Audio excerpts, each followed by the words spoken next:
لیکن اس کے بعد چائنا کو بھی جو ہے وہ اس کے بعد اس کا گراف بھی اوپر جا رہا ہے ڈپلومیٹک لیول کے اوپر، اور اس کے بعد ساری کی ساری کنٹریز جو ہیں وہ چائنا کے ساتھ کانٹیکٹ کر رہی ہیں، اور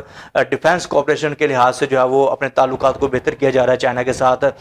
اب دیکھیے کنونشنل وار کا فائدہ پاکستان کو چائنا دونوں ممالک کو ہوا، اور نقصان جسٹ اونلی انڈیا کو ہوا کہ رشیا نے بھی منہ پھیر لیا، اس کے بعد فرانس نے منہ پھیر لیا، اور اسرائیل بھی جو ہے وہ اسی وقت بھاگ گیا تھا جب اسرائیل کے کچھ کمانڈوز جو غائب ہوئے تھے، اور اس کے بعد جب پاکستان کا انڈیا کا بریگیڈ سسٹم اور ڈیفنس سسٹم رافیل وغیرہ کو گرایا تھا، تو اسرائیل کو اسی وقت یہ اندازہ ہو گیا تھا کہ بھائی پاکستان ایک طاقت ہے، اور اسرائیل اسی وقت انڈیا کو چھوڑ کر تنہا چھوڑ کر بھاگ گیا تھا، اور انڈیا کو ابھی بھی عقل نہیں آ رہی ہے۔